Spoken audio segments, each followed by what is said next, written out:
Hi, everyone. Welcome to our program with Rabbi Deborah Waxman. I am Matthew Silverman, the Executive Director of the Haberman Institute for Jewish Studies. Here at the Haberman Institute, one of the gateways of learning is to provide opportunities to reflect upon contemporary society through a Jewish lens. In our ever-changing world, Rabbi Waxman will explore with us continuities, adjustments, and radical disruptions to 21st century Jewish life. As we gather together from all over the country and world, from Maryland, from Philadelphia, California, and Canada, in this small Zoom room, this is really a blessed event. And yet it comes to a cost because we can't be together in the same physical space. It comes with a loss of intimacy, connection, and energy. Disruptions, liminal moments such as this, bring newfound awareness with light and dark sides, positives and negatives. Last week, we engaged in a conversation around one of the biggest disruptions in Jewish history. We explored the late Second Temple period with the division of what becomes Rabbinic Judaism and Christianity. Today, this moment in time is also possibly one of great change for Judaism in our world. How will the many disruptions we currently experience affect the Jewish community? What can we learn? How can we grow from this liminal, transformative moment? I'm very happy to have Rabbi Waxman with us today to discuss 21st century Jewish life. And thank you all for joining us. If you have any questions during the presentation, please click on the Q&A button on your Zoom screen. Questions will be discussed at the end of the lecture. And I now welcome Rabbi George Dreesen, one of our board members, who will introduce our speaker. Thank you. Welcome, George. Thank you, Matt. With great pleasure, I welcome you, Rabbi, Dr., and President Waxman, to the Haberman Institute's community of adult Jewish learners, which, as you may know, now reaches well beyond the Washington metropolitan area. As a member of our board, let me first thank our program partners, Oseh Shalom, Adat Shalom Reconstructionist Congregation, Fokir Jewish Congregation, and Kol Ami for helping bring this program to our community.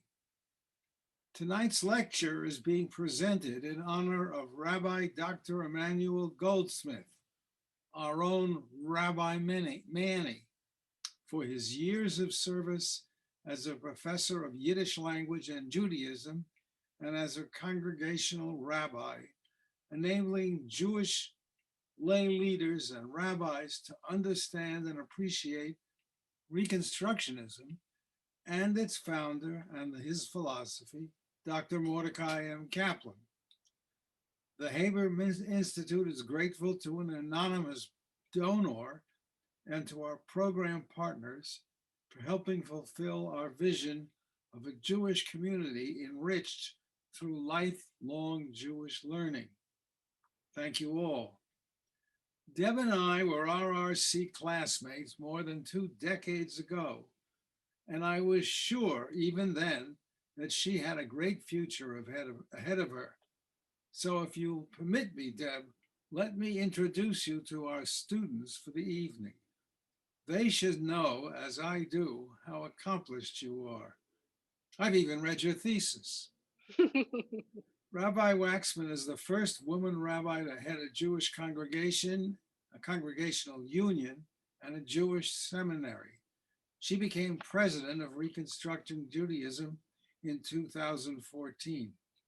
And since then, she has drawn on her training as a rabbi and a historian to be the Reconstructionist movement's leading voice in the public square. Under Rabbi Waxman's leadership, Reconstructing Judaism has undertaken a number of major initiatives while strengthening relationships with affiliated congregational leadership and innovating Judaism for the 21st century. She created and now hosts Hashivenu, a popular podcast about resilience and Judaism.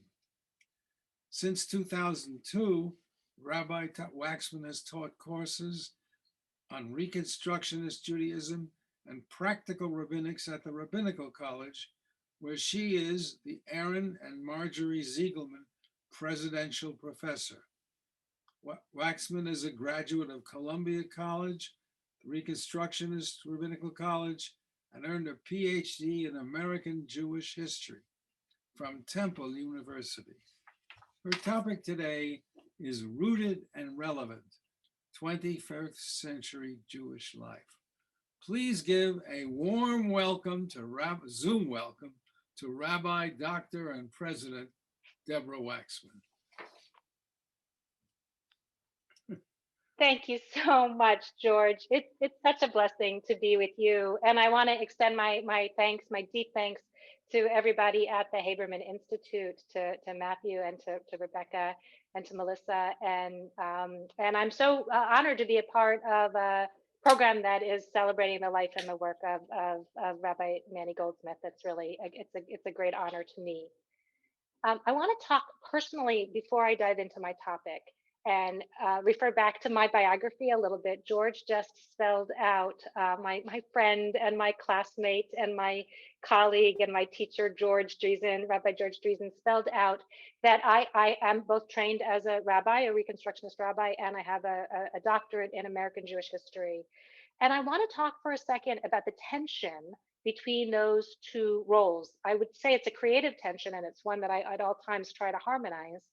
But I'll put to you that as a liberal rabbi, certainly as a Reconstructionist, but I think that this is true of all rabbis who are trained in movements that are not, don't consider themselves bound by halakha, bound by Jewish law, that we, in addition to learning, tremendous, like being exposed to the richness of Jewish teachings and learning practical skills, the overall role that we are invited to inhabit is one of a booster, one of a cheerleader, that our work is to say to Jews, to the wider world, yay, it's amazing to be Jewish. Hooray, join us. To Jews, we say, and Jews and the people who are adjacent to us, the people who love us, say, come and engage in Jewish life. And when I in my 20s, when I was trying to figure out my life, I thought that I was choosing between getting the rabbinical training and pursuing a PhD. In the end, the way these things unfold, it turned out I was just sequencing them. And one of the reasons that I chose to do the doctorate is because I wanted to deepen my critical analysis, my critical thinking skills. I have, I think, a good and an agile mind, but George and I, in addition to sharing our training at RRC, also share our Columbia background, and at both institutions, we were trained for a primary encounter with the text. And I was missing how to make use of scholarship and critical analysis in order to kind of deepen and broaden my analysis. So as a doctoral student, even as I was learning a lot about Jewish history, American history, the intersection of those two things, the overall role there is one of critic, is far from a booster, but one who can analyze and even take apart. And my goal all along in that role as critic has been to strive to be as constructive as possible. I am not one who is given to just tearing down. When I am criticizing, it is always with a goal toward building or rebuilding or salvaging, and picking up that which can be brought into the next piece. So I'm starting here because I want to share with you that as I try to make sense of this highly disrupted moment, I'm keenly aware when I'm toggling back and forth. Oh, here I'm approaching this with my rabbinic, yay, cheerleader hat on. Oh, here I'm approaching this with my academic, scholarly, critical hat on. And most of the time, at all times, what I'm trying to do as a communal leader is to marry those two together for the richest possible analysis. So, this is where I wanted to begin and to invite you in, and I'll talk for a while, and then I look forward to a rich conversation arising out of the questions that you put forward. And so I'm going to start to share my screen.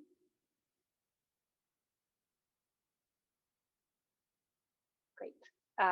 George, I can see you on the screen. Can you see my screen? Super. Thank you. So the title of my talk is Rooted and Relevant, 21st Century Jewish Life. And if you, I want to locate myself for you as first and foremost, I think that primarily my identity is as a Reconstructionist rabbi. And I want to spend a little bit of time unpacking that because it really does, it provide the basis of my analysis, of how I understand what's going on. So I want to bring you into that. But if you see on the screen, the title of my talk draws from our tagline, deeply rooted, boldly relevant. And what I value, I think, the most about being part of the Reconstructionist movement is that it situates me in a community. The ideology provides for me a cogent analysis. It opens up for me a robust approach for engagement and conversation when things are clear, and most especially when things are not clear, including with people who will challenge me and push me to grow.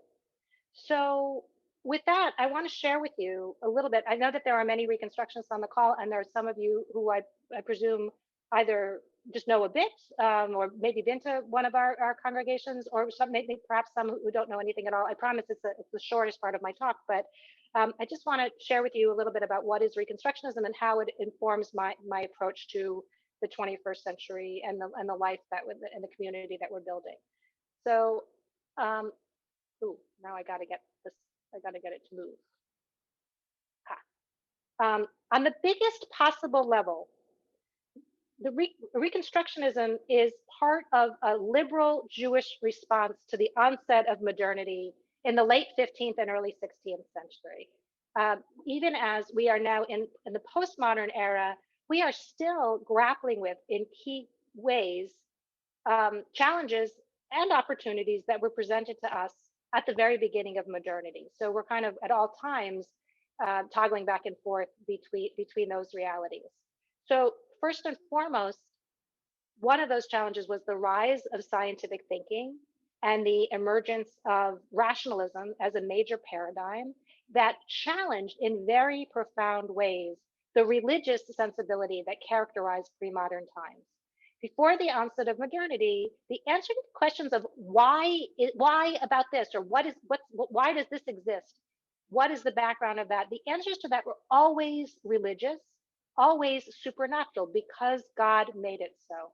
And in this time, in the modern times, more and more this new paradigm of rationalism emerged and competed with and challenged religion, and caused where religion once was the answer to absolutely everything, caused the shrinking of the realm in which religion was the answer.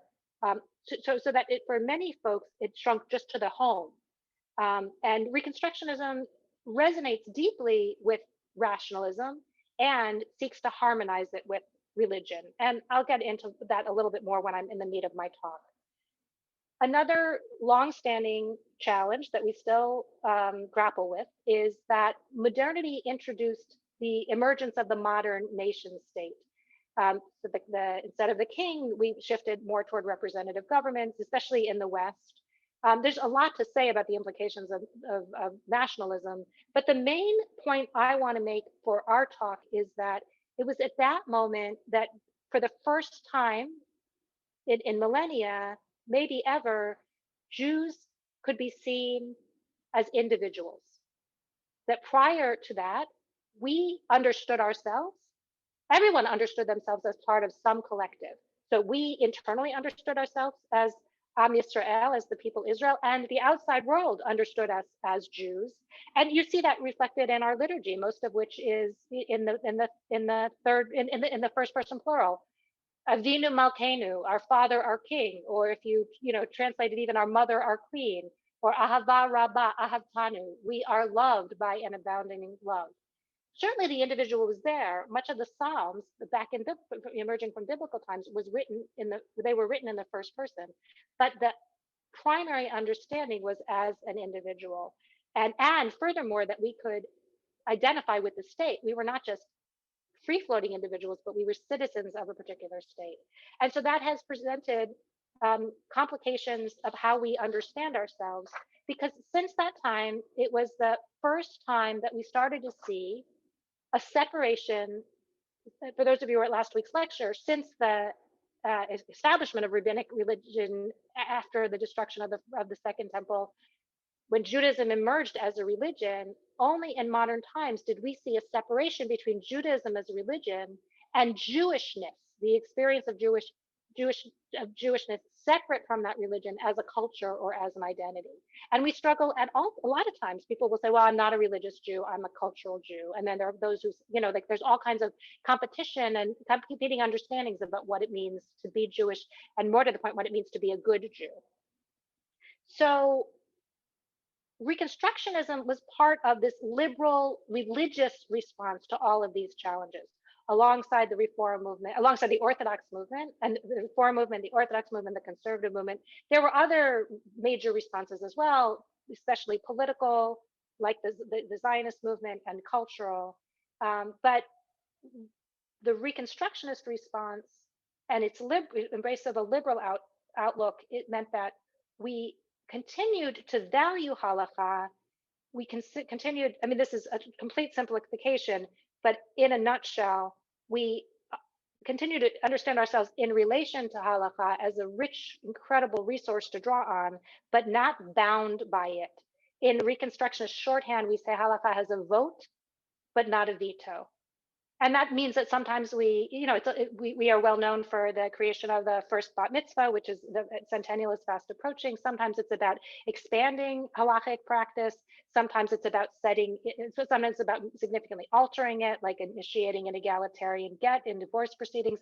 And sometimes, if necessary, especially for social justice reasons, it's about setting it aside as unjust. So the founding thinker of Reconstructionism was Mordecai Kaplan, who lived an incredible, long and diverse and influential life, a towering thinker of the 20th century.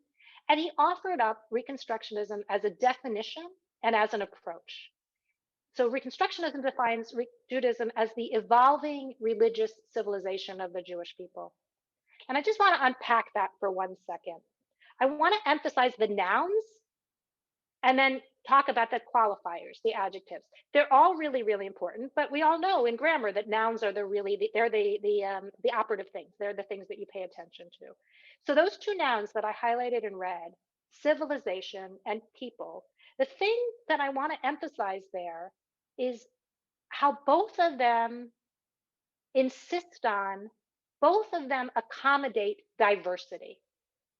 Both of them imply that there are many different ways to be Jewish, and that no one authority can say this is the only way. That throughout the breadth of Jewish living, across the expanse of Jewish people, there are a lot of different ways, and that this definition is designed to accommodate and celebrate and put them all in conversation with each other.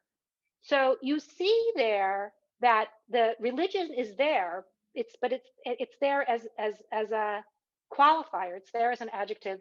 Kaplan would say it was first among equals, it was the most important. Religion is essential to Reconstructionists because it's the source of our values that points us to what is most important. Religion is the vehicle and the container and the mechanism for this thousands of year old conversation and sometimes argument about what really matters, what it means to be a good person, to lead a good life.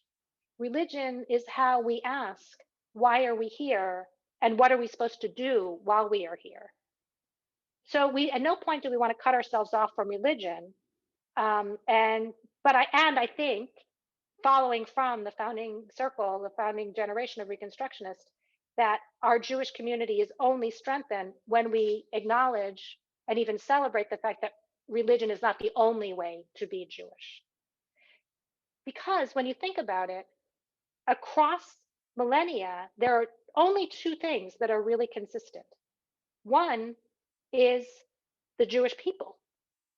Not the religion has evolved and changed a lot, but the people, that's what has remained consistent. And that other thing that is consistent is change, is that evolution. So to just unpack those pieces, what the focus on the continuity of the Jewish people opens us up to is ensures that this is not just an elite conversation. It puts a spotlight on the experiences and the aspirations and the anxieties of the Jewish people. And I want to just make it explicit that Reconstructionism, that the Reform and the Conservative movement and Orthodox Judaism, their roots are in Eastern Europe. Reconstructionism was born and raised up right here in the United States, and we are, from our founding to this day, really deeply shaped by the American context and by certain values. So an embrace of democracy is a really important part of this. And I think the most concrete example that I want to, or concrete modality that I want to raise up for you about this democratic tendency is that in the movement, there is a really powerful partnership between rabbis and lay people, that it is not just rabbis formulating the halakha or the policy at any point. It is always a very robust and I think enlivening conversation between rabbis and lay people. And so the last piece is that focus on evolution. This understanding emerged out of Judaism's encounter with scientific thinking. And I think you've probably all heard the stories of when the Eastern European immigrants were crossing into New York Harbor. There are these apocryphal stories that many of them threw over their tefillin, their phylacteries into the sea because they were going to leave behind their religious lifestyle and they were just embraced the modern scientific thinking of American society. So even as for some people, the encounter between religion and rationalism meant that there was a conflict and a choice between the two of them, for Reconstructionism, it's always been about harmonization. We can see as moderns and postmoderns that change has always been a part of the Jewish religion. That's what last week's talk was about. If there weren't the capacity for change, then when the temple was destroyed, the Israelite religion and the people associated with it likely would have disappeared and been absorbed into the wider society. But instead, because of that capacity for change, we got rabbinic religion, which sustained the Jewish people for 2,000 years. The Reconstructionist understanding is that our ancestors, with their pre-modern sensibility, they didn't expressly understand that they were enacting change. They did it in a kind of an unconscious way.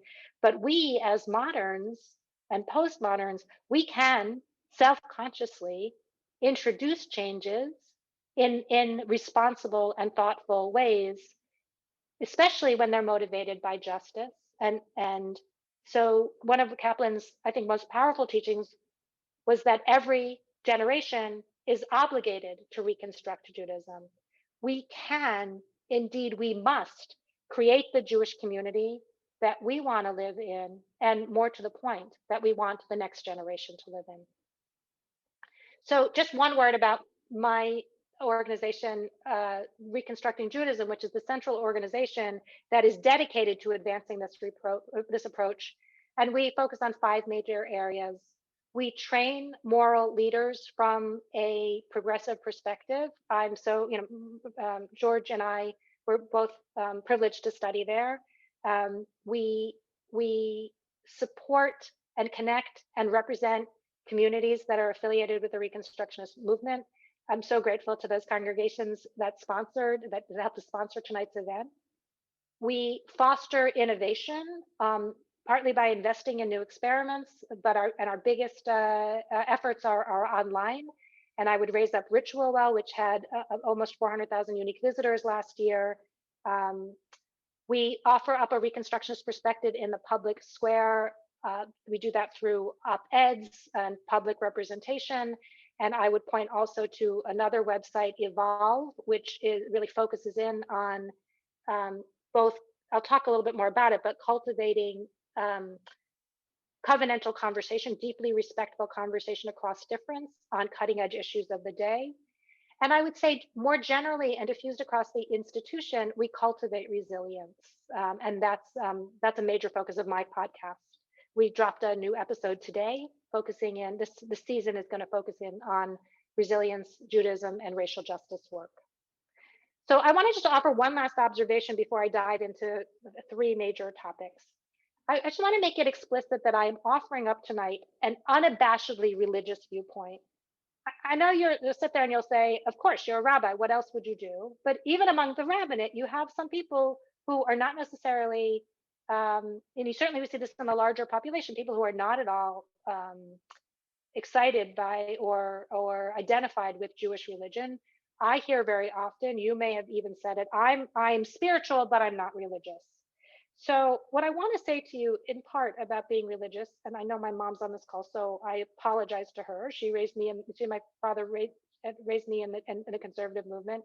I often wonder if I hadn't found Reconstructionism, I don't know if I would be religious, and I don't even know if I would be Jewish. And I say that coming from a profoundly Jewish identity.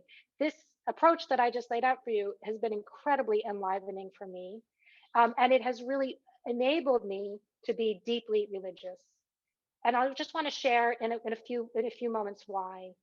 You know, when the Enlightenment began, humanism became a major focus.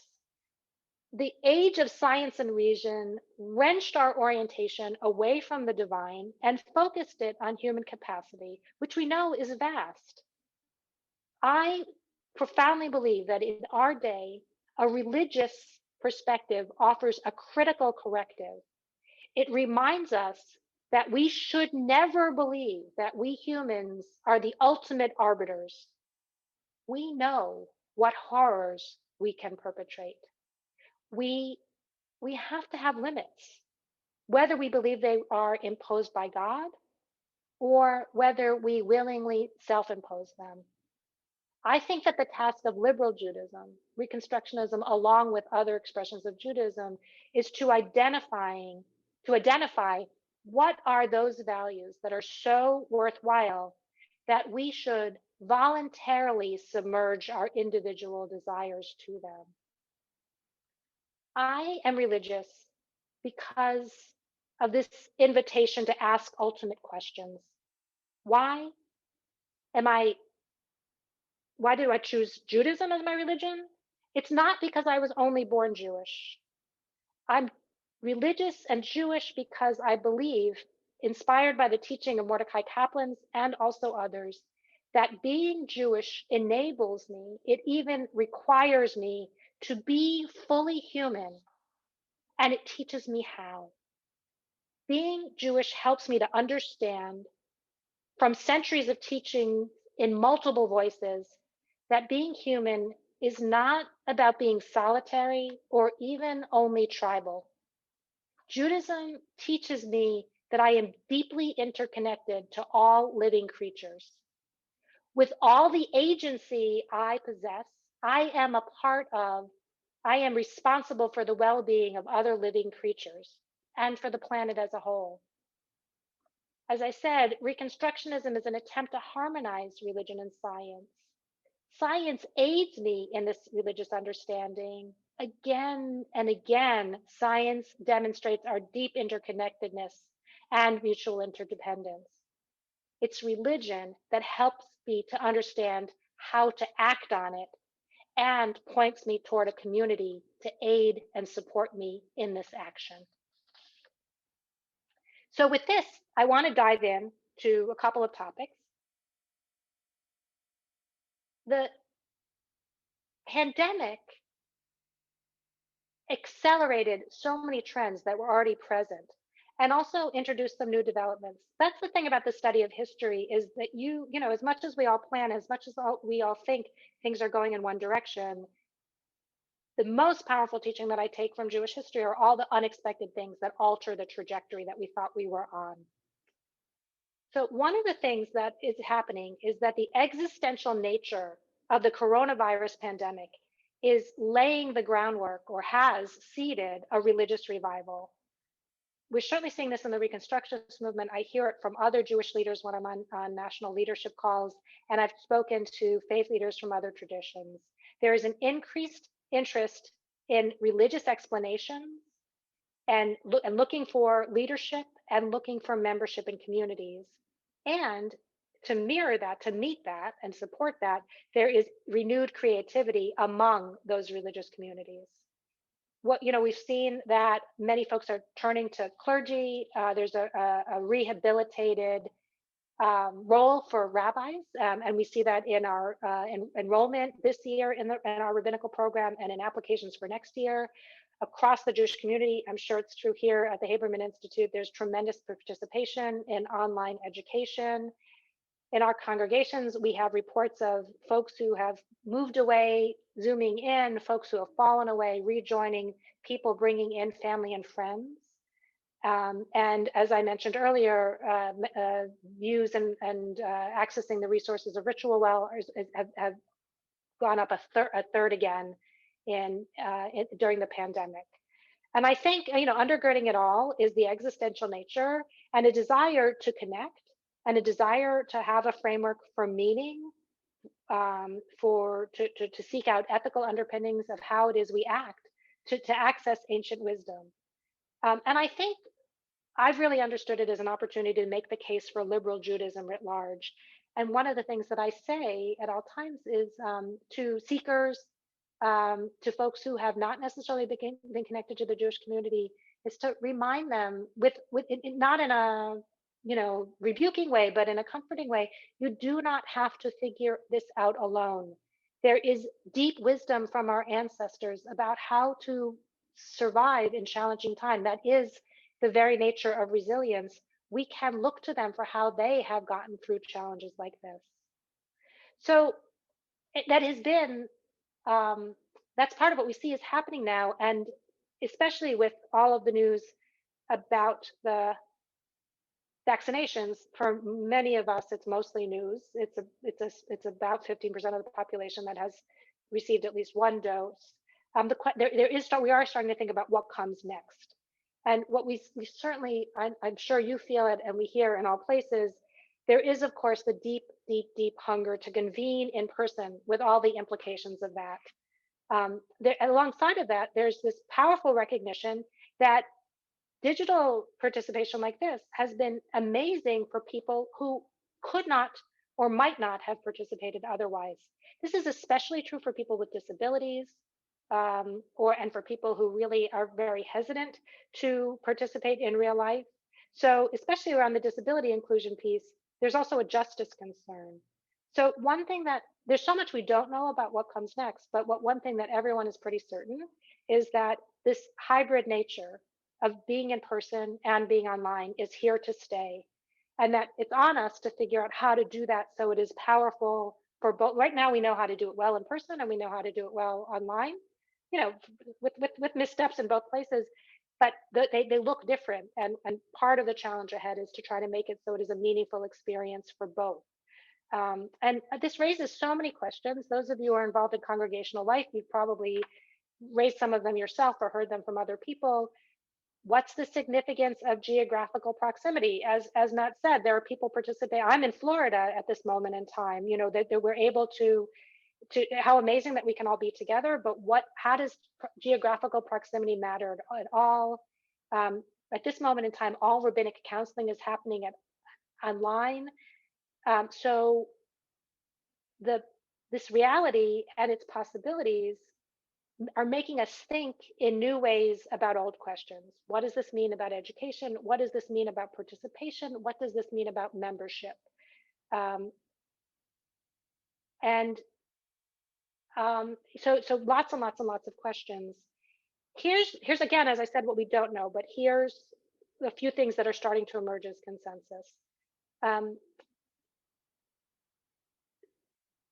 Probably meetings for communal life will be some combination of in-person and online, maybe alternating and maybe together. We have seen the leadership of Jewish communal organizations has been so amazing in stepping up to respond to the challenges of this moment. And some of that is because they have the need themselves. Some of it is because they feel called to serve.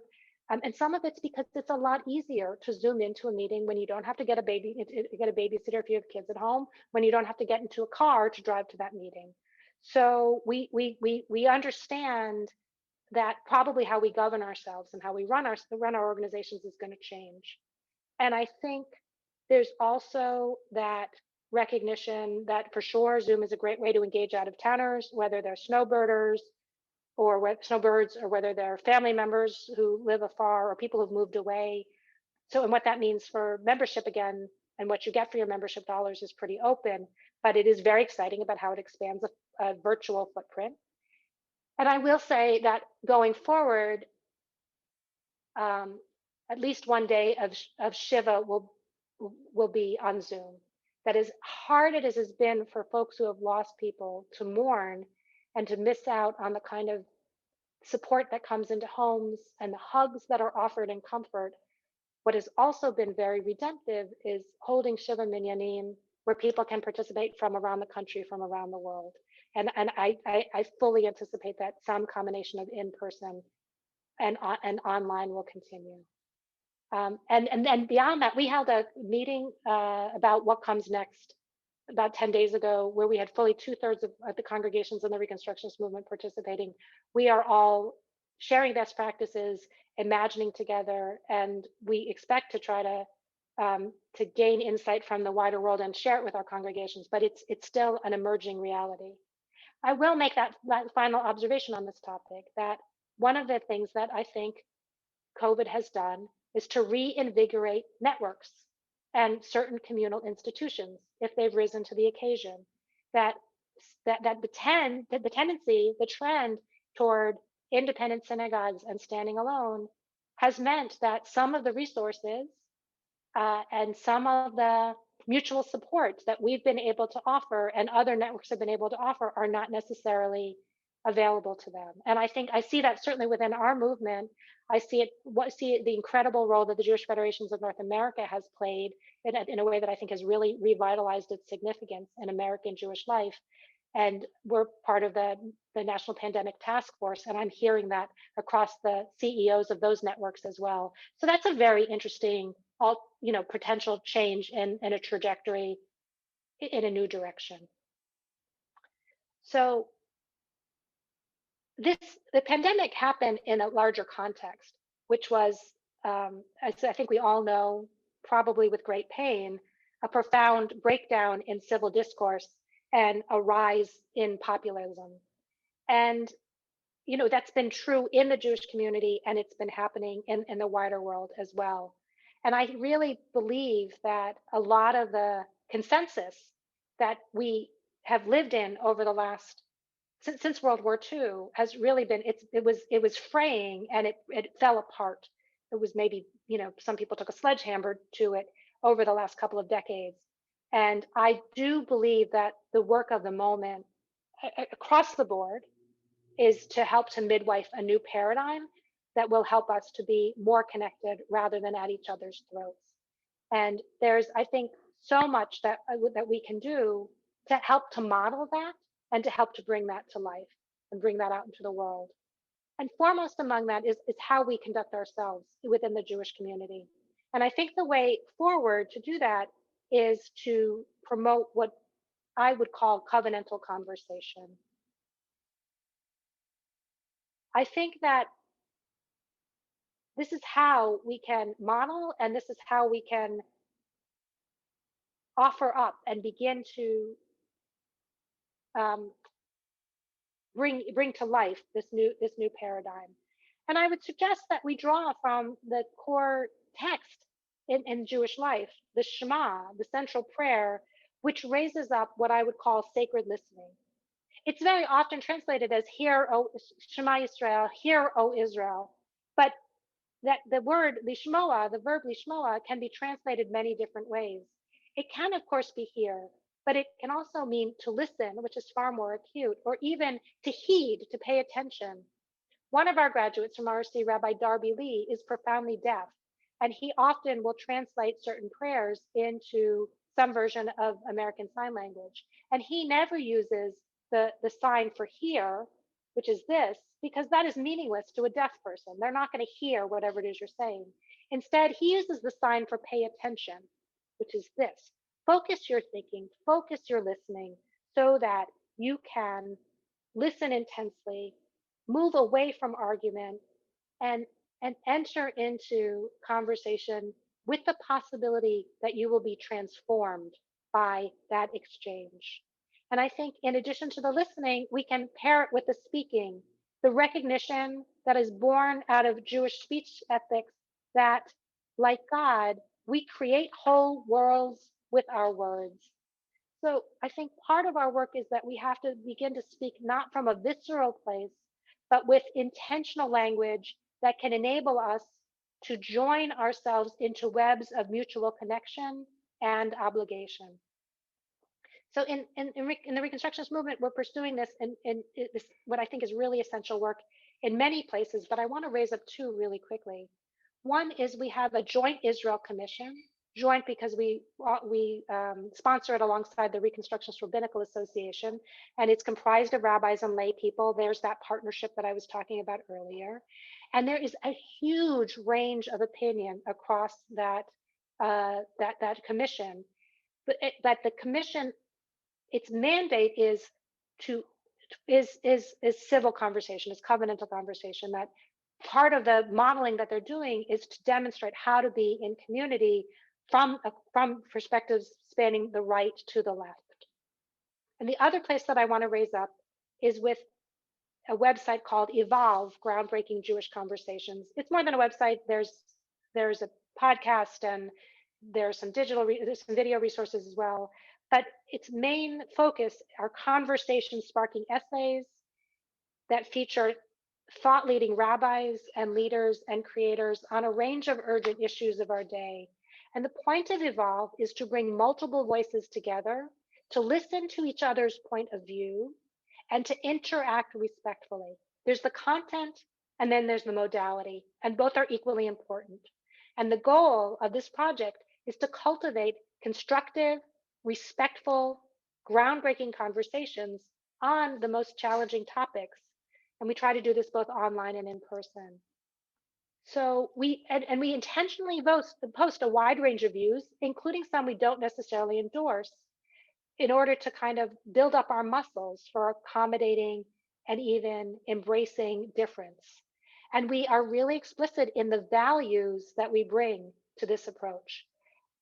They are Salam Elohim, regarding and treating all people as created in the image of the divine. They are kavod, respect, and ridifat shalom, pursuing peace. So that feels like a really important modeling to do for us to practice and for us to offer it up to others. And here I want to switch firmly into my historian's hat and offer up the last piece about midwifing a new paradigm and make an observation that in modern times, I want to put to you that the Jews, the Jewish community and individual Jews, we have always flourished in robust democracies. And when we see that rights begin to be eroded, there is a concomitant increase risk in attacks and in the erosion of our freedom. So I also want to put to you that I think that we really have to work very, very hard as part of this to strengthen and to preserve and to reinvigorate American democracy. That feels like a really essential element of this work. I'm about halfway through my topic, so the next one I want to turn to is racial justice as vital Jewish work. I want to make the case for why I think this is so important. We've seen this emerge as a major focus of Jewish communal focus, American focus, especially in the last 8 months since the murder of George Floyd. And I think it's work that we have to really carry forward for years to come. There's a lot to do. I think that racial justice work is so essential for the Jewish community because it makes substantive that core Jewish teaching that I just mentioned, that every individual is created b'tselem Elohim, in the image of God. This is, in the end, a universal teaching that emerges out of our particular tradition. We know that there is tremendous racism in our world, and the Jewish people, we have work to do to undo it in the wider world and within our own community. Doing that work within our own community will help us to embrace the rich diversity of Jews as a global people. There's that civilization and peoplehood that I talked about at the beginning.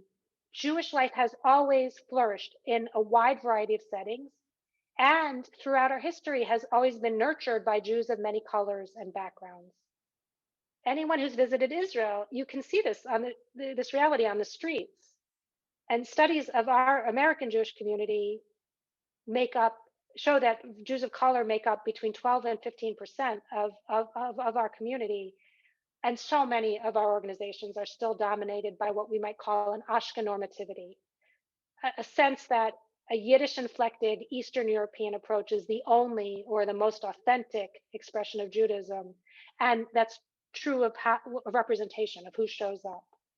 So I think a commitment by white Jews to racial justice will enlarge our vision and experience of Judaism, and also our capacity to value and learn from all kinds of Jews. And it's not guaranteed, but it may create more space for Jews of color in congregations and organizations. Racial justice work is critical at this time because America is home to one of the largest Jewish communities in the world, and America is in the midst of a powerful racial reckoning, with the possibility, if we really pursue it, of atoning for centuries of Black oppression. So I want to make a point here that there's a way that America is different, although that it may be changing. In Christian and Muslim lands throughout much of the last millennium, we were the primary other. Jews were the primary other. Religion was the major axis of difference. We were the primary other, and we suffered mightily for it. And one reason why there has been an opportunity for the Jewish community to flourish in America is because, for sure, anti-Semitism has always persisted here, and it's even growing at this moment. And the primary axis of difference has always been race, not religion. It's always been Black, white, not Jewish, Christian, or Muslim Jewish. It's Jews, and most especially the overwhelming waves of Ashkenazi Jews who migrated from Eastern Europe in the late 19th and 20th centuries, we have benefited from the promises embedded in America's founding documents, and from the fact that most Jews were labeled white when the color line hardened in the 20th century.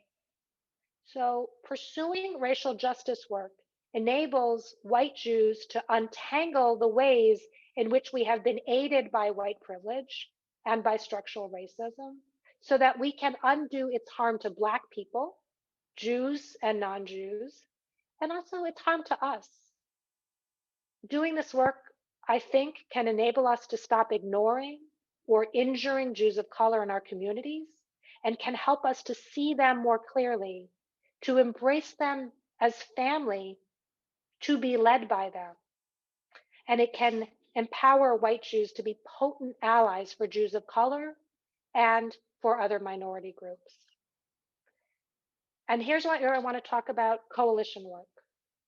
Engaging in racial justice work can help Jews to be powerful coalition partners with other groups who are working on anti-racism and other anti-oppression causes. It will help us to understand what's at stake for us as Jews, even as so many Jews are inspired to join in as seekers of universal justice. And I think if we do it right, this kind of thoughtful and reflective and supportive coalition work, grounded in relationship and cemented by reliably showing up, will help us as Jews to ask for help and support as we battle rising anti-Semitism. So the importance of coalition is why I'm pairing the topics of pursuing anti-racism work and fighting anti-Semitism, because we simply cannot fight the anti-Semitism fight alone. We do not have the numbers. We must do this in coalition work. We must do this with others.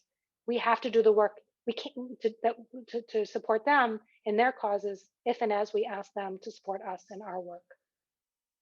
So, sorry, I forgot that last thing, but I want to move on to the next slide.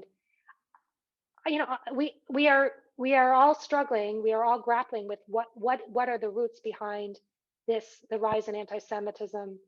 For sure, we understand that the way that social media can center extremist views and can connect adherents to other, is fueling things that were once on the margin and helping them to become more mainstream. I'm not even going to go into politics. I will talk about extreme the reality that the level of disruption that that Matt reflected on at the beginning, and that's kind of spurring this talk. A lot of studies, including like neurolinguistics, suggests that the response to this kind of disruption tends to be fear. People tend to be much more reactionary. They're much more easily radicalized, and that the thing that helps people to transform and open is a sense of safety and security. So there is so much work for us to do on that front. And I do want to point out something that I think was becoming clear over the last couple of years, and that just really became crystal clear, I think, on January 6th, is the rise of Christian nationalism. You heard me say just a minute ago that race has always been the primary axis of difference here in America, and that Jews have benefited from that. But we are seeing an increasing influence of those folks who believe that America should be a Christian nation, and even more, that they need to fight. And they mean that not only metaphorically, but quite literally, in order to make that so. And the implications there mean it's a marrying of an ancient form of anti-Semitism with a more amorphous form that we've always experienced here in a way that is very threatening. So we are looking to understand that. As I said earlier, I think that it is work that we have to try to mobilize as a part of a broader movement and part of a broader set of coalitions. My last part of my talk is going to focus a little bit on theology. I promise not too much, and I hope it will offer you some comfort. But I want to bridge this section with the next by raising a theological point on racial justice and coalition work. And I want to raise up an argument that was made by Rabbi Sid Schwartz, who I believe is on this call, and who recently published an op-ed in the Times of Israel on white supremacy and Judaism with a serious Reconstructionist bent. From the founding of the Reconstructionist movement, many folks have long resonated with a Reconstructionist sociological analysis, but have been much more hesitant about Reconstructionist theology, which sets aside the idea of a personal God who sits on a throne and judges as individually, or who intervenes in nature and effects miracles. And I think one of the most challenging expressions of Reconstructionist theology has been our decision to set aside the idea of the Jews as a chosen people. The rationale is in part because if there is no chooser with a capital C, then how can we be chosen? And even more powerfully, Mordecai Kaplan argued from an ethical standpoint. He had a deep concern, born out of both observation and experience. He lived through 2 world wars, that ethnocentrism could so easily lead to chauvinism, and chauvinism could so easily lead to oppression or persecution, depending on where you stood on which side of the hierarchy. The rejection of chosenness led ultimately to its adoption in the first Reconstructionist Republic in 1945 led ultimately to Kaplan being placed in cherem by the Agudat HaRabbanim, by the Union of Orthodox Rabbis, a Haredi group, and a small group of them even burned that prayer book. But Rabbi Schwartz asks us to think about chosenness in relation to racial justice work. And I'll read this very provocative quote. Many Jews today want to help rid our society of systemic racism and serve as good allies to communities of color. But in addition to the required homework that we have to do as white Americans to root out the many ways that white privilege reinforces the marginalization of people of color in all sectors of society, we also have homework to do as American Jews. The chosen people idea may strike us as benign and a source of ethnic pride. Yet if we understand the extent to which ethnocentrism perpetuates a belief in a hierarchy of human worth, Jewish superiority, then we must recognize that the idea of chosenness is a barrier to a world in which every human being is seen as made in the image of God, worthy of respect and honor. In The Dignity of Difference, Lord Rabbi Jonathan Sacks challenges his readers to see the face of God in those who are not in our image. So I thank Sid for that incredibly rich insight, and I think there's much to explore there. So let me wind down with just a taste of theology. I talked about the existential nature of the pandemic and how it led to a religious revival. And I would also put forward the climate crisis and that unfolding disaster. And when I think about it, I think, what do we bring? What can we bring to respond to these kinds of challenges? For sure, we can bring Judaism's overarching attitude and all of the practices and the teachings that it offers up about resilience. Some of them are the values that undergird us. For those of you who study Musar, Jewish ethics, the Midot, I would suggest especially anava, humility, how little control we ultimately have, how much tremendous agency we have, and at the same time, how little control we have. The deep understanding of interdependence and interconnection, a whole rich texts and teachings and practices.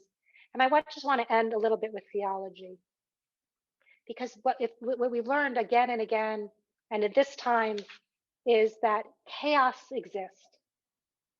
Tremendous suffering exists. Some of it's caused by humans, some is caused by nature, some caused by nature and exacerbated by structural inequities and political responses. Since the Enlightenment, we have lived in a world dominated by rationalism that would like to insist otherwise. But for those of us born in the 20th century and living into the 21st, it seems impossible not to concede the existence of evil in the world. And the hardest part is acknowledging that evil is not some other figure, not a Satan ultimately answerable to God. Evil is a domain that can dwell within us all. In the words of Rabbi Edward Feld, the world contains a primal chaos whose destructive power rises up again and again in history and in the life of each person. It is a realm that cannot be subsumed under the divine. Reconstructionist theology sets aside the idea of a personal God, but that doesn't mean we set aside God entirely. We understand God as the ground of being of the universe, as the source of goodness and creativity and connection. I put up several different metaphors. There are so many more. Mordecai Kaplan taught that God is the power that makes for salvation. And when he was talking about our approaching holiday of Passover, the power that makes for freedom. These images of God are deeply resonant to me. And I also want to teach you a little bit about predicate theology, which was strongly implied by Mordecai Kaplan in all of his writings and brought to speech, most powerfully articulated by Rabbi Harold Schulweis. He was especially challenged by the kind of suffering that we see all around us right now. And Schulweis pointed out that if we focus on God as the subject, on God as a who, this leads to questions around divine judgment, around divine justice that are hard to answer. And these questions frequently lead to rejection. Because of all the suffering in the world, so many modern and most modern people from across religions cannot accept what most Western religions traditionally teach, that God is just with a capital J, God is merciful, God is the healer. Schulweis proposed that we shift our focus from God, the subject, to those predicates. Instead of proposing that God is merciful, he taught that when we see mercy or justice or healing, all those predicates that are attributed to the divine, when we see these qualities, then we can know that godliness, the quality of the divine, is present. And Harold Schulweis was also influenced by Martin Buber as well as by Mordecai Kaplan. So he put relationship at the center of this understanding of godliness. And Rabbi Dennis Sasso, reflecting on all of this, teaches that we should understand Schulweis's teaching as the question we should ask is not where is God, but rather when is God? And suggests that the answer is almost always in our actions with each other, most especially when those interactions contribute to the collective good. I think one of the most powerful ways to understand this, most accessible ways, is with what Mr. Rogers taught. When he said whenever there was a crisis, he would say, look to the helpers. And what he implied there was that that is where God is present. So the truth of reality is that good and evil are not separate realms, but are intertwined. Rabbi Richard Rubinstein, writing about faith after the Holocaust, observes that we all have the potential to let evil gain dominion in our hearts and in our social order. And equally as true is that we all have the potential to be the seekers of the sacred and to be bearers of a larger vision, one of humanity and holiness and hopefulness. We know such a quest is a struggle. We have to actively work to make room for the holy, to make room for a connection to the divine. We have learned in the hardest possible ways that holiness does not happen on its own. We have to cultivate it. So I'll end with a profoundly rabbinic hat to say, this is our work together, to seek out holiness, to create the Jewish community, and indeed the world we want to live in. We want our children to live in. Being Jewish connects us horizontally to each other and vertically to our ancestors who preceded us, to our children who will follow us. I deeply believe that we are lifted up and sustained by being in connection, in conversation, in relationship, in community with each other. And I'm very glad and honored to be in it with all of you.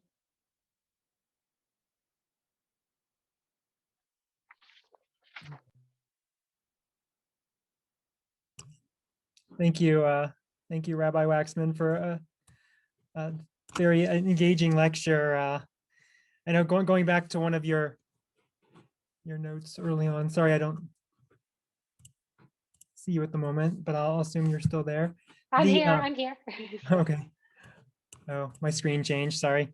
The going back to one of your notes earlier on, one of the questions we often have here is maintaining the hybrid world and being in person at the same time. So I know that we'll be very interested to hear from all the congregations in the community about what path forward they see, because we hope ourselves to be hybrid and be able to meet the needs of those in the community. Even in the Washington D.C. area, it can take an hour and a half to get somewhere. So well, there's all sorts of needs in the broader community. So I didn't even talk about traffic. I mean, I did talk about just getting into the car, and I think I was imagining like a suburban existence. And I know that in the greater metropolitan areas, like that kind of, I know our folks out in California, if they have to go anywhere near one of the major freeways, they simply won't do it. There's incredible, rich resources in these metropolitan centers that people are not necessarily accessing because they don't want to deal with the traffic. So how does this change things? How does this open up? Yeah. Here in the DC area, it really changes things. I mean, I'm sure there's some of you out there are from like Loudoun County in Virginia. Literally there's one bridge into Rockville from Maryland. So it'll really transform what we're able to provide to the community, and what all the congregations and organizations hopefully will be able to. So great. Looking now at, so one question, sort of looking at the theology, but also going back to what you talked about at the beginning with Reconstructionism, is asking the question, how do you understand the Exodus and the experience at Mount Sinai? It's such a great question. So what I would say is that we believe Reconstructionist understanding. I talked about how it centers the experience of the Jewish people.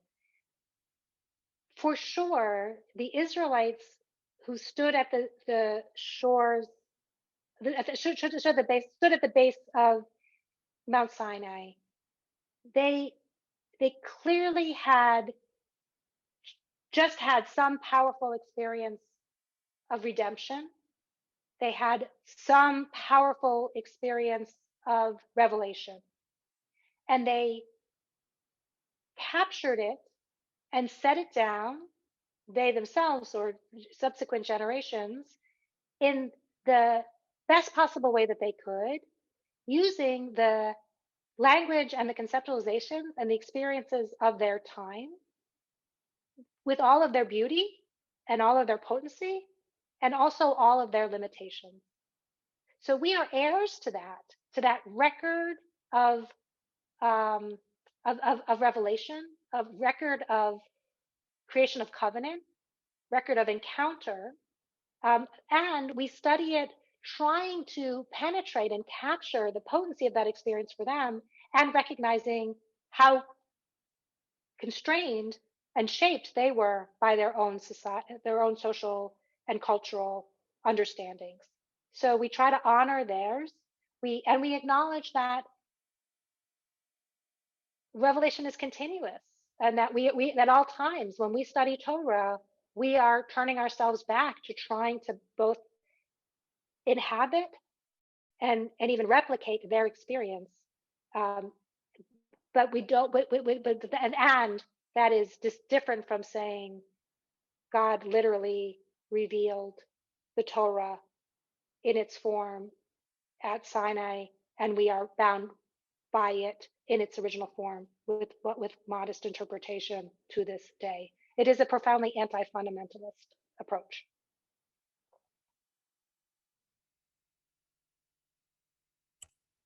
But yeah, thank you for that. I'm sure everyone appreciates the explanation there. There's a few questions here about conversations with other Jewish communal movements or organizations, and so are you involved in conversations with not just, I guess, not just other movements within Judaism, but other movements, other faiths, and what we can learn from them, or what you've learned from some of them? So I would say, I began my talk by saying that the pandemic accelerated certain trends that were already underway. I think conversation and collaboration has really stepped up in really powerful ways within the Jewish community.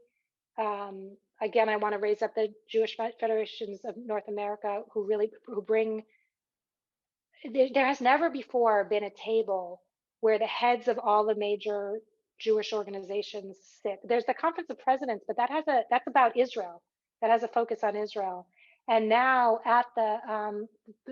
through the mechanism of JFNA, I and the heads of the other movements, the head of the JCC Association, the head of B'nai B'rith and Hillel International, and so on and so on. It's a big group of people. We sit together regularly, and it is clear that we are going to continue to have some kind of conversation, some kind of relationship after the pandemic. This is too special. It has been too fruitful that for us to let it fall into the shadows once things get back to normal. Even as I'm suggesting that they're not going to go back. There's going to be a lot of iteration and a lot of change. So that's been really, really interesting. The Reconstructionist movement, we've always been really interested in partnership, I think for a lot of different reasons. Catherine's initial vision was that this is an approach rather than a denomination. And we do understand ourselves as much more than a denomination. Some of that has to do with our organizational structure. Some of that has to do with our orientation. Ritual, for example, is really an expression of a Reconstructionist approach oriented to the wider community. And Kaplan felt like this approach was really vitalizing, and he wanted it to penetrate across organizations, and for there to be conservative Reconstructionists and reform Reconstructionists and the like. So that kind of openness and is kind of in our DNA. And also we're small, so we want to collaborate because it's going to maximize our impact and expand our reach. So I think I'm going to point to two of the most powerful places where we really collaborate. One is with the Progressive Israel Network, which is a relatively new organization. It's about 2 years old, where we partner with other organizations that kind of share our commitment to a two-state solution, and other orientations, a similar approach vis-a-vis Israel. And it's 10 organizations, possibly about to grow, where we engage in really robust conversation and also do occasionally joint activities, whether it's issuing a statement. The most recent joint statement, I can't remember, but it was relatively recent. There's a lot of statements, or sometimes it's particular actions that we take together. And the other collaboration that I think we're most robustly a part of is the Jewish Social Justice Roundtable, which is about 60 organizations, some of whom are exclusively dedicated to social justice work, and some of whom, like us, are partly dedicated to social justice work. It's a really animating influence across the Reconstructionist movement. And that's an incredibly robust collaboration. And I would say that our participation in the Jewish Social Justice Roundtable really helped us to crystallize our work around racial justice, because in 2016, the CEOs of the membership organizations agreed to focus our organization on racial justice. And it was that focus that really helped the leadership to adopt a set of commitments around racial justice that have really, we've traveled a nice distance. There's a lot more to go, obviously. Beyond the Jewish community, I think we've always been in very active conversation with other faith traditions, significantly progressive ones, liberal ones, but not exclusively. RC was for many, many years the only rabbinical school to require Christianity as one of the mandatory courses, on the understanding that we were living in a Christian majority country, and that if we were going to be interpreters, we needed to understand more about that majority religion. And we very frequently, we've taught many courses on Muslim and Islam as well, with an uptick in them after 9/11 and the rise of Islamophobia in America. So I think this understanding that our rabbis in the field the people in the world are living lives where they're encountering. I mean, some people live in very, very Jewish. I grew up in an ethnic enclave that may or may, that it still exists to a certain extent, but that so many of our folks are living in worlds where they are having robust pluralistic encounters. And we really want to be able to speak to and deepen the relationships that can emerge there. I want to raise up my teacher and friend and colleague, Rabbi Nancy Fuchs Kramer, who's just done extraordinary work in the multi-faith sector. And I'll share with you that she, for many years, ran a program looking at emerging leaders across faith traditions, where she would invite them. They would enter into a 1 or 2 year cohort, and they would come together a couple of times on retreat. And the main focus is that they would share. This was born out of Musar work, out of Jewish ethics work, where she asked them to share key virtues that defined their religious life, and to offer it to each other. So, if a Jew would talk about anava, taking up as much space, humility, and I mentioned it in my talk, as much space as necessary, but no more, and what that means for building communal life, and then to invite a Muslim or a Christian or a Buddhist leader to share some core teaching from their tradition. And in that way, really moving beyond dialogue, let me talk and you listen, into a real encounter where we can extract the wisdom.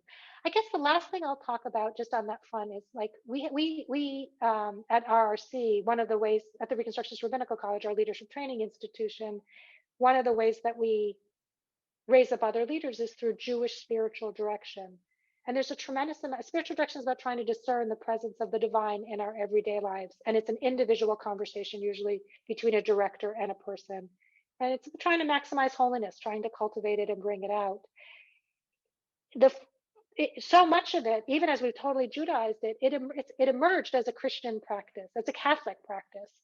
And when we were creating this program, the RRC helped to actually create the field of Jewish spiritual direction 30 years ago. And we turned to the nuns at Chestnut Hill College, a Catholic college, to teach us about spiritual direction. And it was there's so much consonance. It was very easy, without it being diluting Judaism. It was very easy to Judaize the categories and the practices.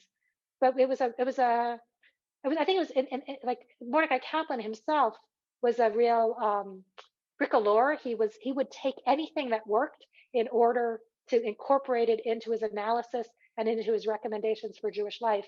And I think this seeding the field of Jewish spiritual direction was incredibly rich learning, without in any way, in a way that amplified rather than threatened Jewish life. Yeah, I've done I did some spiritual direction myself, so I can really appreciate that. The and I actually I studied with some Catholics at Fordham for a time, so that was a great experience for me. On the same note about what you kind of should, Kaplan grabbing different ideas. There's a question about what are some of Judaism's top contributions to the multi-faith world. If there's anything that you want to. That's an interesting question. I would say that I really want to raise up our commitment to questions and arguments. Judaism famously is not so doctrinal. And even Orthodox Jews would say that the practice is far more important than the belief. It's bringing it to life. And I think that our, we're about to celebrate Passover, which is based on 4 questions, more than 4 questions. Again, opening and opening and opening. And the center of it, in addition to the storytelling, is text study. And our textual tradition, there is these twofold things, that both the preservation of the minority opinion and the constant opening and the constant investigation. And I think that bringing that sensibility to multi-faith communities that are used to assertions of certainty, even progressive religious expressions, the degree of openness and curiosity and questions, I think, is transformative to that conversation. I mean, I can also talk about the commitment to justice, tzedek tirdov. I think that is really tremendously powerful, and I think it's the modality of curiosity and of that preservation of the minority voice, I think is tremendously important. In I think it's important in Jewish life, and it's even more important in the broader religious circles. Thank you, Rabbi Dreesen. You had a question. Did you want to unmute and ask your question?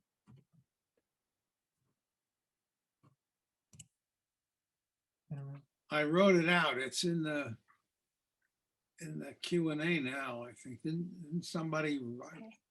Oh. Well, I'll articulate it. I am deeply concerned about the resurrection, if you will, of deep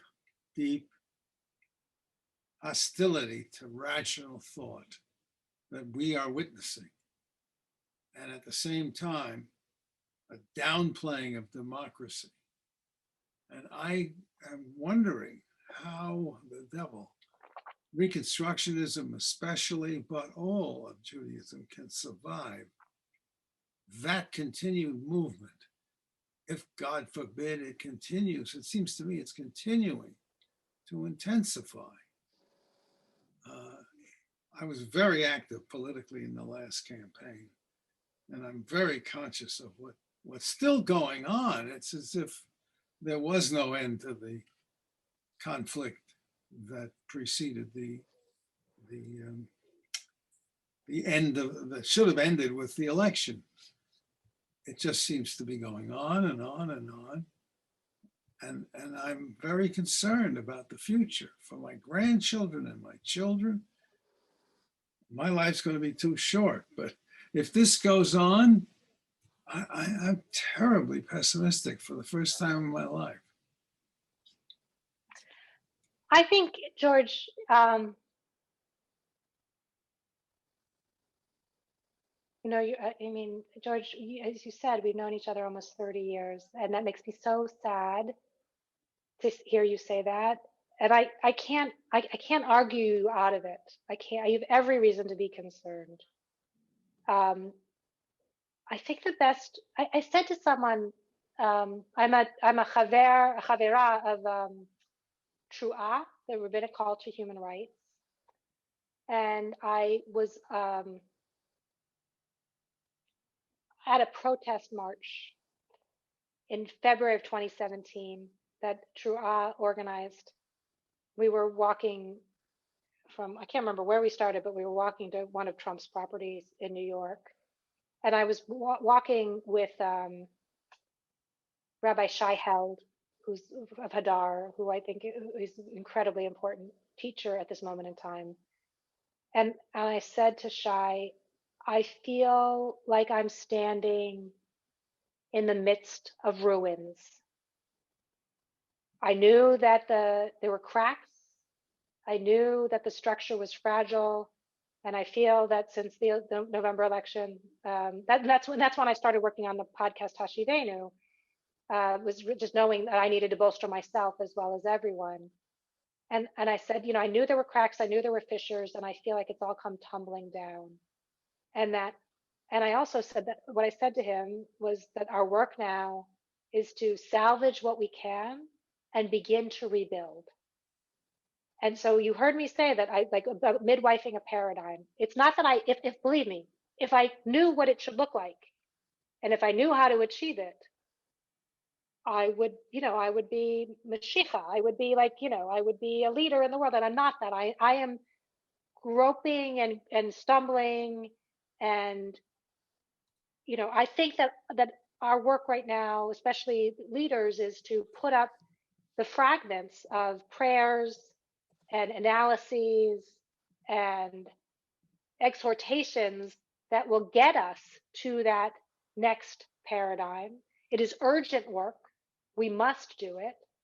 And I have to say, I look to our ancestors. That's where that focus on resilience comes. I will say to you that prior to the election, I'd already been president for 3 years, and I felt like to that moment in time that my work had been to drag the Jewish community into the future. One of the things that I'm most proud of about Reconstructionism is that we have a willingness to look forthrightly at the challenges and the opportunities of the moment and to seize them. And I felt like that was the work, to get the rest of the Jewish community to get their head out of the sand where necessary and to look at hey, whether it was about intermarriage or queer inclusion or racial justice or Israel or whatever, let's be brave and do this work. And beginning in 2016, I felt such a turn toward the past, not for nostalgia, but understanding that our ancestors had lived through such trauma, such challenge, such pain for abiding periods, and that they had, in spite of that, lived lives of meaning and connection and joy. And even as I've been immersed in the study of Jewish history and Jewish religion, both as a rabbi and as a PhD, just understanding it and soaking it and bathing in it much more deeply. So that gives me hope that, they survived it. Judaism survived it. Whether or not we individually will survive it, I'm not spending a lot of time worrying about whether we collectively will survive it. I am feeling like we have to lean into the work. We are not free to desist. Lo alecha hamlacha ligmor. We are not free to desist. We have to lean into it, and we have to, at the same time, renew ourselves, celebrate ourselves, find ways find ways to savor and connect and choose life, even in the midst of this. So I think it's very, very hard work, and I think it's not optional work. And as I said, we just don't know how it's gonna, what the trajectory is ultimately going to be. That's the activist organization Bend the Arc. They're trying to bend the arc toward justice. We have to exert ourselves the way you did in the election season. We have to be open to the radical shifts that can suddenly emerge. Who could have ever imagined that Israel would have relations, for all of us trying to scan the Middle East and what's the prospect for a two-state solution and all of this? Who could have ever thought that Israel would have made peace with the UAE? last year. Like, we have to seize those game changers when they present themselves. And we have to find ways to fortify ourselves so that we don't give in to despair. Thank you. I think that's a nice final question there. Do you have any last thoughts that you want to leave with us this evening before we conclude? I think that's probably a great place to end. I want to thank everybody for your attention and your interest, and and wish you safety and quick access to the vaccine. And it's a little bit early, but wish you all a Zisum Pesach, a sweet and a happy and a healthy Passover as the season approaches. And thanks again to you, Matt, and your team. It's been really a wonderful experience. Thank you. And thank you for such a thought-provoking lecture and conversation here. And I'm sure our participants have much to reflect on. And, with so many concerns in the world, I think there's also a lot of hope, as you say, and a lot of opportunity to evolve in many needed ways. So thank you again for this evening. And thank you all out there for joining us. And we hope to see you again soon at one of our programs. So have a good rest of your day. A good night for those of you on the East Coast. Thanks so much, everybody. Bye-bye. Bye.